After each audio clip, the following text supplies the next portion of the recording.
eu sou Sheila Sodré, está começando mais um programa Café com Direito.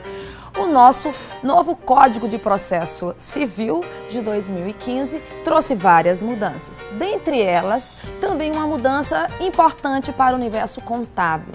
Em João Pessoa estava havendo um fórum na área com peritos contábeis. Nós tivemos a oportunidade, junto com o presidente do CRC, trazer para cá um grande especialista. E o nosso programa vai ter essa honra de ter hoje dois entrevistados, que é ele, o presidente do CRC Paraíba, Garibaldi Dantas Filhos, que é contador, advogado, auditor interno, perito contábil em todas as esferas judiciais e facilitador do SEBRAE. Também leciona cursos e palestras pelo CRC da Paraíba.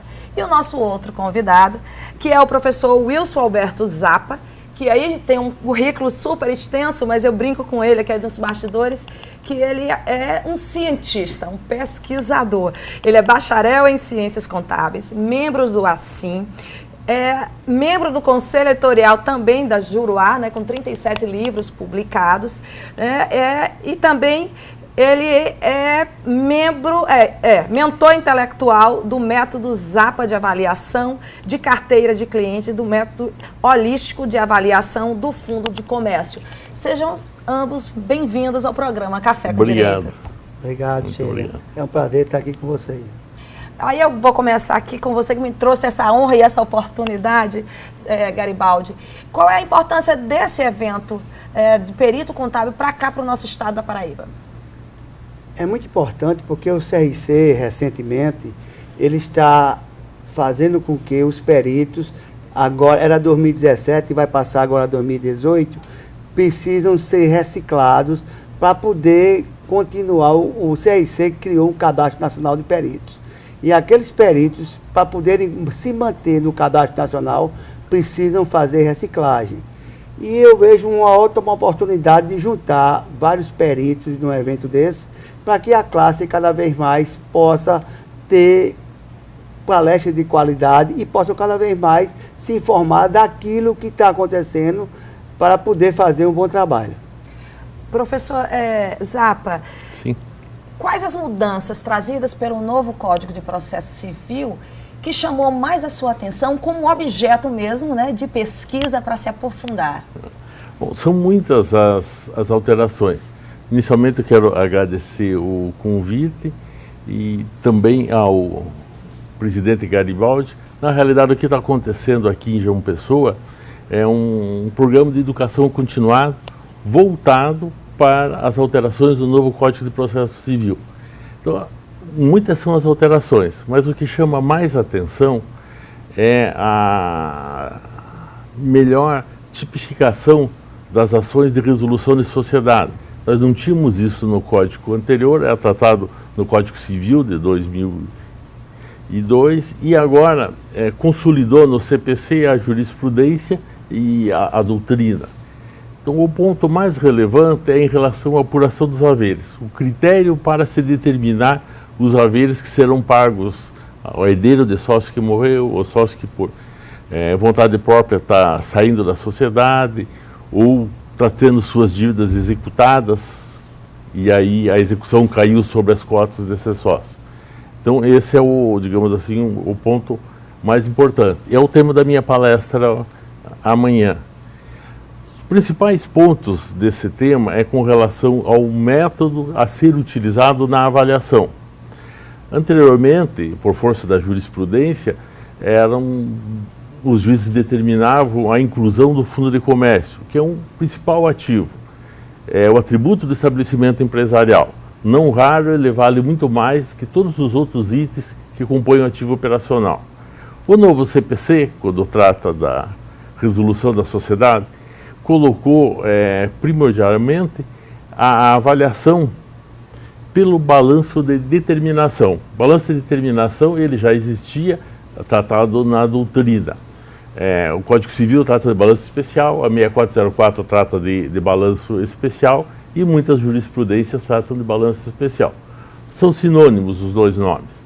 O ponto principal é a inclusão dos ativos intangíveis a valor de saída e os outros ativos também a valor de saída. Quando você fala em valor de saída, todos os critérios de avaliação de ativos e de passivos constantes na 6404 para as sociedades anônimas de grande porte ou para as demais formas de se constituir a sociedade contida no Código Civil, são critérios totalmente diversos. O CPC baixou um critério único, valor de saída. Seria o valor corrente, pelo qual você pode liquidar estoques, veículos, máquinas, equipamentos duplicados a receber. Qual que é a diferença entre o balanço tradicional, que não está sendo utilizado, há muitos anos não é utilizado para apuração de deveres, com relação ao balanço de determinação? Exemplo de um item, estoque. Tanto no Código Civil quanto na 6404, determinam a avaliação pelo preço de aquisição. A nova regra é pelo preço de saída, pelo preço de venda. E assim envolve todos os itens. Esse critério de avaliação do Fundo de Comércio existe na doutrina mais de 30 métodos. Eu tenho isso catalogado no meu livro Fundo de Comércio. Mas o importante é destacar dois critérios. O método holístico, que é apresentado aqui no Brasil, no IAPOC, ao Chuí, eu tenho visto os colegas peritos usarem isso bastante, está muito consolidado no Brasil. E em algumas situações acaba existindo uma comparação com o método internacional, que é o anglo-saxão. A diferença básica de um para outro é justamente alguns critérios de tributação e o fato de que lá fora não existe um prazo determinado. Em países que têm regra de amortização de 80 anos, 60 anos, 50 anos. A diferença do método brasileiro, quando existe uma concessão ou uma permissão para a exploração de um serviço público, a título de exemplo, e esse contrato tem uma vida útil de mais de 8 anos, ou um contrato de distribuição, ou de representação, ou de franquia, que tem uma vida determinada, esse intangível necessariamente tem que ter um processo de vida igual a esse contrato. Então nós temos que, essa avaliação tem que se sujeitar a um critério de impairment, ou de teste de recuperabilidade. Se o contrato é 8 anos, então o valor tem que ser amortizado no período de 8 anos. E o Fundo de Comércio é um excesso de lucro em relação ao ativo operacional. Estabelecendo-se esse valor, ele é incluído dentro do ativo, em contrapartida dentro do passivo. É muito comum também em construtoras, incorporadoras, as licitações que determinam determinado padrão, índices econômicos e índices financeiros para competir naquela licitação, exige um índice mínimo das demonstrações. Poucas pessoas têm observado que esse acervo patrimonial, esse acervo técnico, tem um valor de mercado. O CREA emite um documento que relata o histórico das ARTs, anotações de responsabilidade técnica, vinculada àquele profissional ou vinculada àquela empresa. E isso tem um valor nas licitações. Esse valor é um dos itens que compõe o Fundo de Comércio, é um dos intangíveis. Então, não só para efeito de balanço de determinação, saída de um sócio ou qualquer forma de resolução parcial, mas também para que o balanço represente a realidade dos ativos. É o princípio da fidedignidade das demonstrações contábeis. Professor Zappa, a gente vai ter que ir para um breve intervalo, mas a gente vai voltar até para esclarecer que em alguns pontos da sua doutrina, a gente tem alguns quesitos que eu quero tocar, mas você, telespectador, vai ter que permanecer conosco assistindo o programa Café com Direito, que já já a gente retorna com esse tema aqui para você.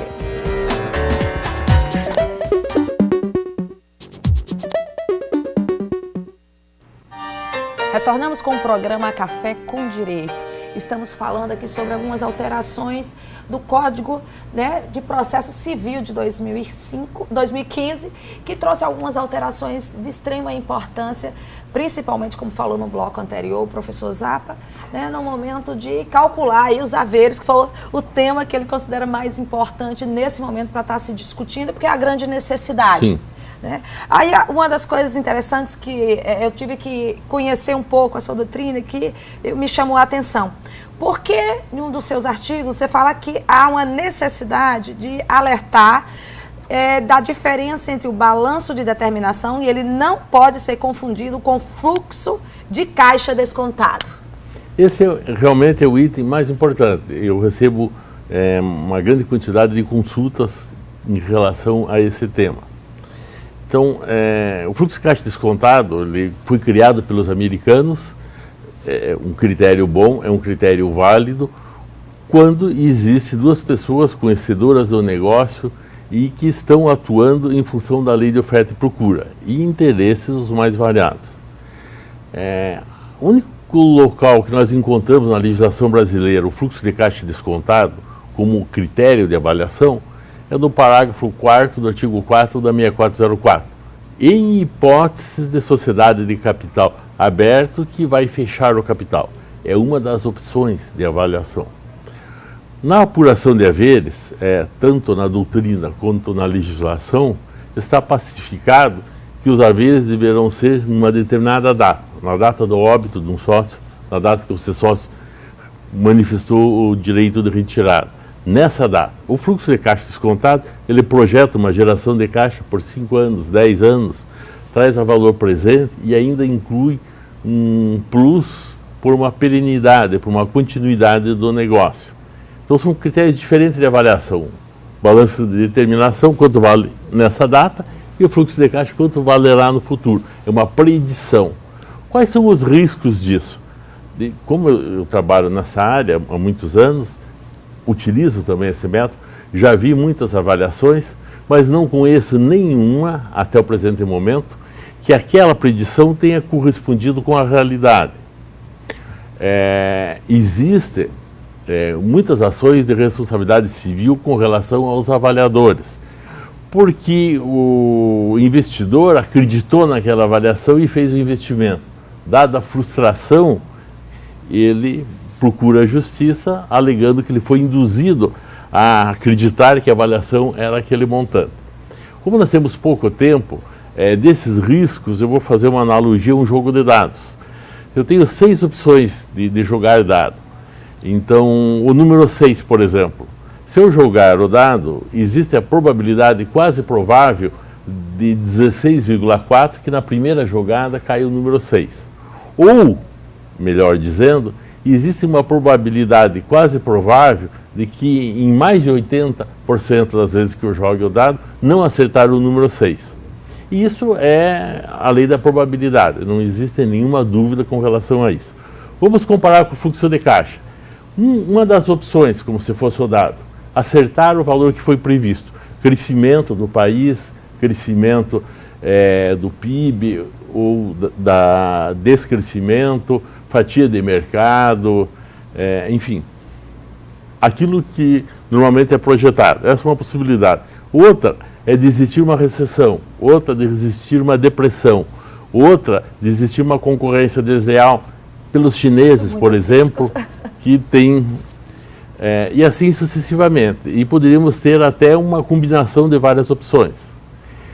O correto para quem faz essa avaliação e eliminar o risco de responsabilidade é dizer para o cliente mais ou menos o seguinte: a chance de eu acertar nisso que estou fazendo é mínima. Mais de 80% é provável que eu erre na estimativa. Como isso é complicado de se dizer, na maioria das vezes é omitido. E aí gera a responsabilidade de indenizar por erros, por danos. Mas até, desculpa só interromper, professor Zappa, mas até complicado, porque há necessidade quando as duas partes precisam de um perito exatamente para dar essa avaliação, ele quer fazer uma escolha mais segura possível. Sim. E aí até, Garibaldi, como fica o profissional perito na hora de passar mesmo essa informação diante da necessidade das partes? Eu acredito que o risco da perícia ela é eminente nessa situação, porque ninguém pode prever futuro.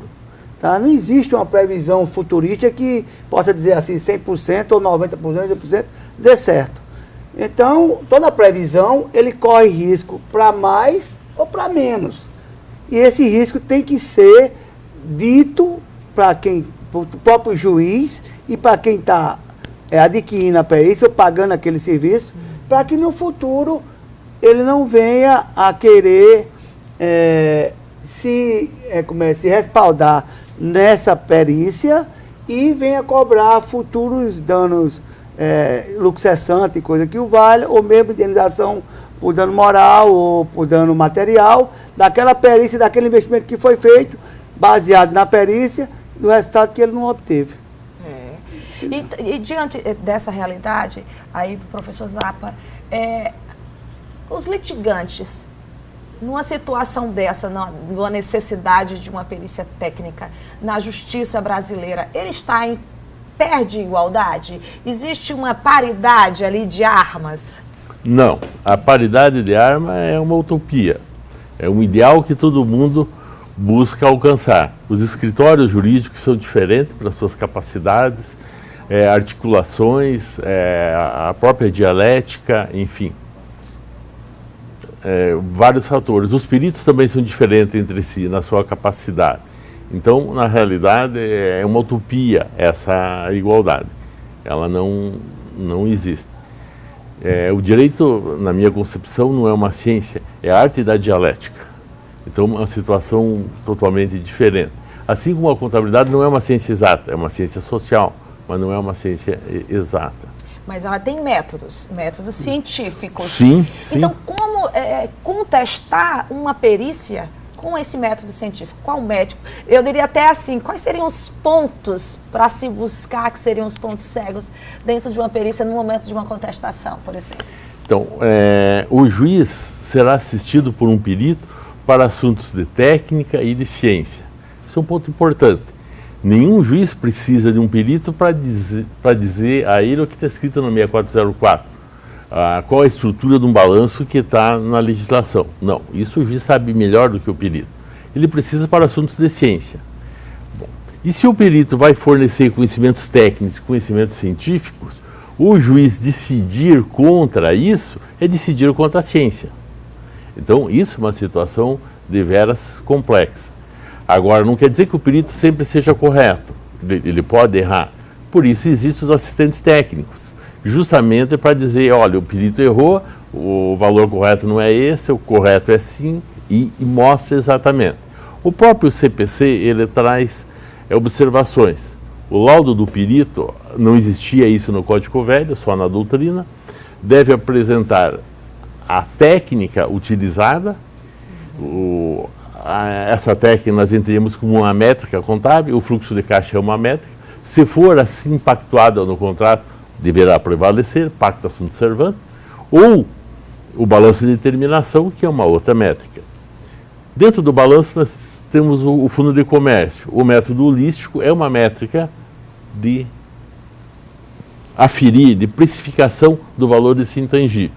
Mas a perícia como um todo, o conjunto da perícia, ela deve ter um método científico, que é diferente de metodologia. Metodologia é o estudo dos métodos. E esse método científico, o perito deve demonstrar no laudo e referenciar que ele é aceito pela literatura, que ele é aceito pelos colegas. A título de exemplo, fugindo da minha área, na física, o método correto é o método de experimentação. Na contabilidade, é aceito pela doutrina e consagrado dois métodos, o indutivo axiomático e o método raciocínio lógico contábil. Ambos são válidos nesse processo de investigação. E isso dá segurança ao juiz para uma sentença. E até as próprias partes, porque quando um processo ele chega em juízo, né, sempre há aquela sensação do ganhar ou perder. E nem sempre a avaliação final pode satisfazer uma das partes. Né? Então, nesse momento, né, como somente um laudo técnico ele bem fundamentado, diminui, então, esses próprios riscos mesmo de uma procrastinação mesmo dentro do processo de questionamentos, de audiência, né, para tirar dúvidas. Mas isso aí, essa questão essa ida e vinda em audiência para esclarecer laudos, a gente vai ver no próximo bloco. Já já a gente retorna com o programa Café com Direito e a gente volta com uma questão mais prática em relação ao laudo.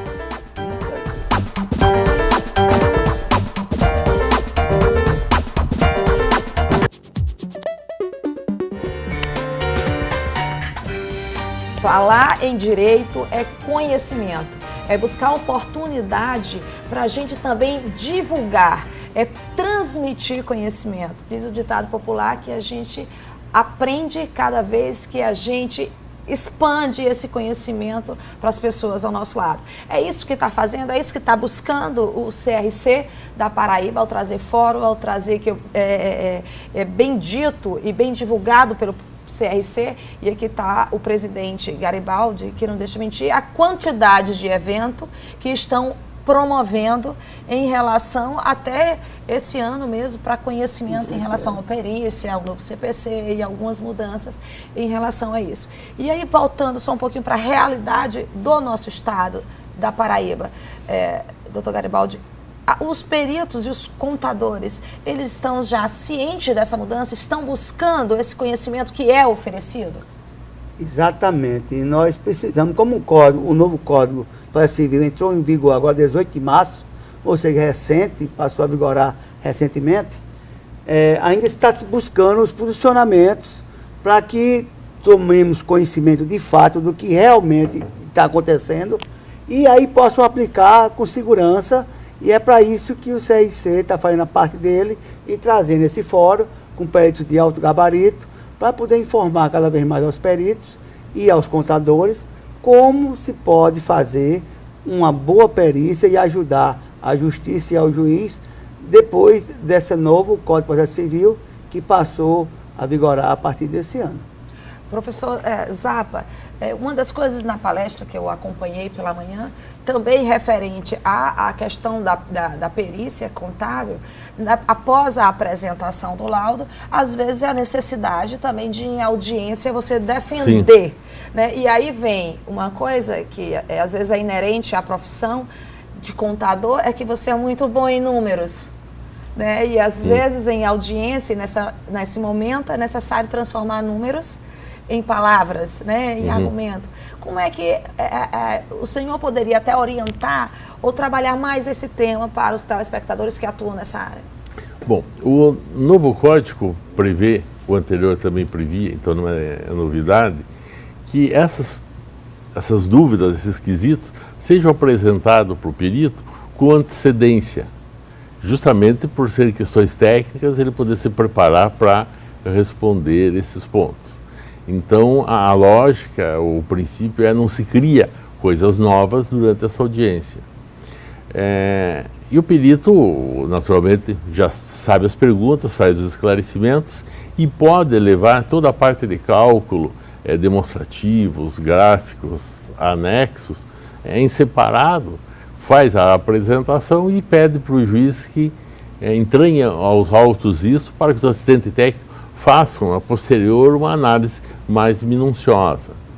Quando no próprio CPC ele já prevê agora também às vezes em caso de necessidade, uma outra perícia. Quais seriam esses casos? Então, como você mesmo falou, e eu verifiquei que os palestrantes, eles deixaram claro o trabalho que é, mesmo com os prazos já estabelecidos no próprio CPC, um pouquinho mais alargado em relação ao tempo para essa perícia, mas é um tempo técnico, né, que vai ter que ser refeito. O que levaria a essa necessidade? Bom, tem uma previsão no CPC em relação às perícias que sejam inconclusivas ou deficientes. Uma perícia inconclusiva que não resolveu o ponto central. Ou é deficiente porque faltou técnica, faltou método, faltou precisão na apuração. Se isso não for esclarecido na primeira oportunidade que o perito tem de falar, que seria esclarecimento por escrito, a segunda oportunidade é em audiência, ele poderá ser penalizado devolvendo os seus honorários, sujeito a multa, processos junto aos conselhos regionais, da Câmara de Ética, inclusive em casos extremos perder até o registro. Mas a segunda perícia é muito importante porque faz parte da ampla defesa, do contraditório. Se aquele laudo é inservível para o fim a que se propõe, por uma questão de justiça tem que haver uma segunda perícia. Ela será norteada pelos mesmos quesitos da primeira perícia, com o objetivo de resolver aquelas questões. E é assegurado aí uma ampla defesa, um direito de mostrar exatamente o erro daquele perito nomeado pelo juiz anteriormente, apontado pelos assistentes técnicos. Basta para isso que exista uma dúvida razoável. Existindo uma dúvida razoável, é suficiente para que ocorra a segunda perícia. O senhor mencionou muito bem a questão do princípio, né? Nesse momento de fazer esse levantamento dos haveres, qual a questão principiológica que tem que estar presente, que não pode deixar de estar presente? Porque nós estamos hoje, o CPC, ele, do artigo 1º ao 12, é só princípios, né? Tentando positivar os princípios. E aí o senhor, em seus artigos, o senhor fala dessa importância também da aplicação dos princípios na hora, né, de se calcular os haveres. Exato. Os princípios,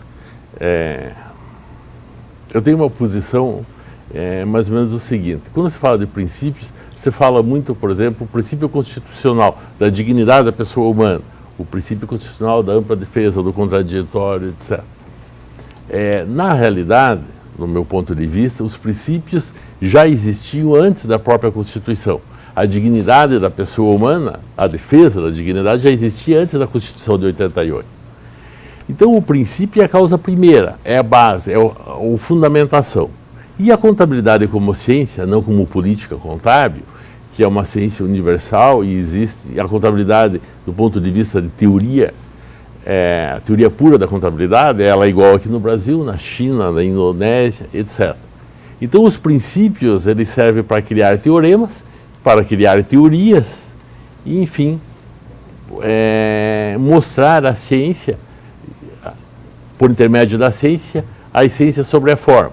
No caso do balanço, nós temos os princípios como fidedignidade, é importante, o princípio da clareza, porque tem uma série de usuários, o juiz, os advogados, as partes envolvidas, o princípio da equidade, onde deve haver uma interpretação justa e moderada dos direitos, tanto de uma parte quanto da outra, independente da situação real do balanço. A situação real do balanço, estou falando do balanço escriturado no livro diário.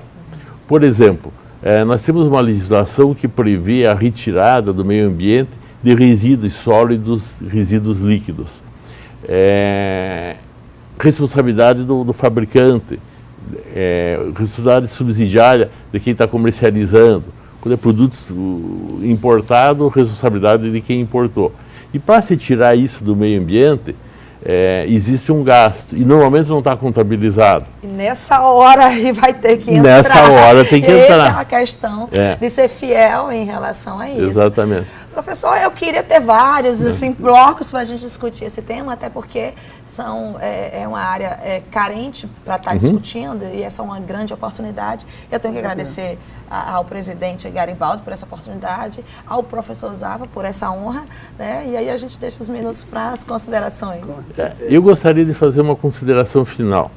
Eu faço muitas palestras, viajo muito, enfim, não quero dizer que eu conheço todo o Brasil, é um país continental.